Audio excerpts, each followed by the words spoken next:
Datuk Seri Dr. Ahmad Zaid Hamidi melalui Yayasan Akal Budi membantu menyediakan dana pelaburan RM10 juta kepada Syarikat Armada Holding Senderan Berhad membida tenda sebagai syarikat pembekal arang batu tanpa yayasan itu mengalami kerugian.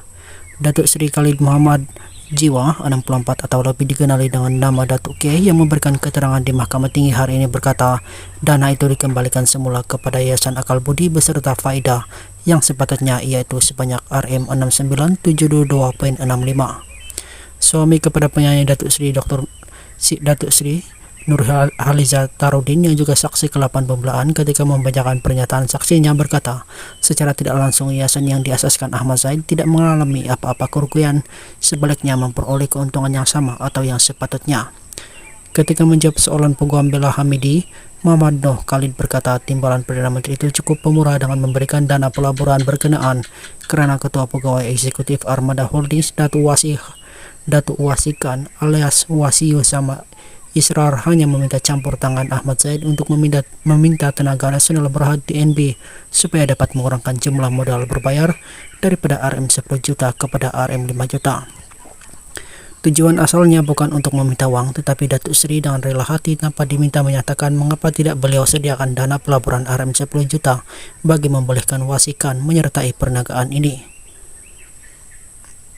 Dalam pemahaman saya, dana RM10 juta diberikan Datuk Seri Zaid kepada Datuk Wasikan adalah masih berbentuk pelaburan tanpa apa-apa kerugian kepada pengeluaran uang itu walaupun ia tidak disebut oleh Ahmad Zaid ketika pertemuan di antara kami bertiga.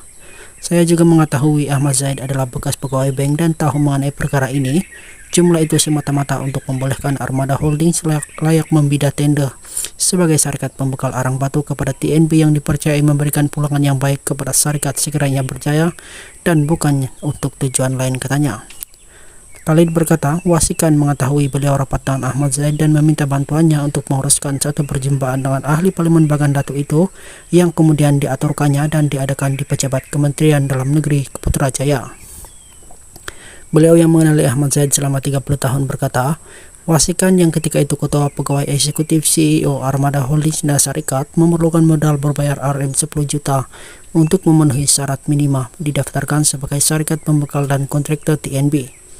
Khalid berkata dalam pertemuan itu, Wasi menyatakan hasrat untuk mengurangkan jumlah modal berbayar kepada RM5, namun Ahmad Zaid memaklumkan beliau tidak boleh berbuat demikian karena ia di luar bidang kuasa dan menjadi kesalahan sekiranya campur tangan dalam urusan dan polisi yang ditetapkan oleh TNB. Katanya, Ahmad Zaid percaya beliau tidak akan membawa individu seberangan untuk berjumpanya, melainkan Khalid yakin dengan kepercayaan individu itu. Untuk memastikan pelaburan daripada Ahmad Zaid melalui Yayasan Akal Budi dipulangkan semula dengan selamat tanpa kerugian beserta faedah, atas dasar rasa tanggung jawab beliau memohon menjadi salah seorang penandatangan Armada Holdings. Inisiatif ini diusulkan sendiri karena ingin memastikan hak Yayasan Akal Budi dan tujuan asal mengapa Ahmad Zaid mengeluarkan uang daripada akaun simpanan tetapi yayasan akan terjamin dan tidak mengalami kerugian. Tidak lama kemudian saya dimaklumkan oleh Wasikan bahwa beliau menerima cek dari Ahmad Zaid bernilai RM10 juta bagaimanapun beliau memberitahu cek itu daripada Yayasan Akal Budi dan beliau menubuhkan Armada Holding Senderan Berhad dengan jumlah modal berbayar RM10 juta, katanya. Terdahulu Khalid berkata, seingat pada sekitar tahun 2015, Wasikan yang dianggapnya sebagai adik memaklumkan mengenai hasrat untuk menubuhkan syarikat pembekalan arang batu di Indonesia memerlukan modal berbayar RM10 juta. Sementara itu menjawab soalan timbalan pendukung Korea Datuk Muhammad Dasuki Mokhtar pada sesi soal balas, Khalid tidak bersetuju dengan cadangan bahwa dana itu adalah satu pinjaman. Di soal Muhammad Dasuki sama adakah tidak terlintas di pikiran beliau untuk bertanya atau menolak pelawaan pinjaman itu karena ia jumlah yang besar, Khalid menjawab tidak. Di soal lanjut sama ada tidak terlintas bahwa dari mana Ahmad Zaid mendapat dana berkenaan, saksi itu berkata Ahmad Zaid adalah seorang ahli korporat dan usahawan serta bekas ahli perbankan yang mempunyai sumber daya yang pelbagai. Katanya, Ahmad Zaid tidak melakukan penelitian wajar due diligence terhadap Armada Holdings karena beliau Khalid selaku pemuda cara adalah juga penjamin kepada syarikat berkenaan. Tegas saksi itu, Ahmad Zaid tentu tidak akan memberikan dana berkenaan jika beliau bukan penjaminnya. Sementara itu Khalid berkata, beliau mengenali Ahmad Zaid sudah hampir 30 tahun sejak bertugas sebagai seorang pengurus bagian pinjaman di Bank Bumi Putra yang kini dikenali sebagai Bank CIMB. Beliau berkata tim perkenalan itu membuatkan beliau rapat dengan Ahmad Zaid dan mengenal sifat dan karakternya sebagai seorang yang pemurah, dermawan dan suka membantu apabila seseorang memerlukan bantuan.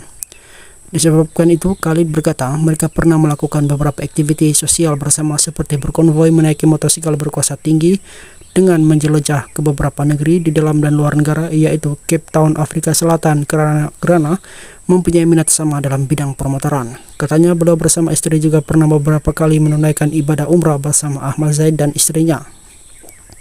Khalid memberikan keterangan bagi Ahmad Zaid 70 yang dibicarakan dengan 47 pertuduhan, yaitu 8 tuduhan rasuah, 12 pecah amanah, dan 27 pengubahan uang haram membabitkan dana Yayasan Akal Budi. Bagi tuduhan pecah amanah, Presiden UMNO itu didakwa di antaranya sebagai agen, yaitu pemegang amanah Yayasan Akal Budi dan dalam kapasiti itu diamanahkan dengan uang RM 10 juta melakukan pecah amanah, yaitu dengan curangnya memberi pinjaman kepada Armada Holdings. Perbicaraan di hadapan Hakim Datuk Colin Lawrence Square bersambung petang.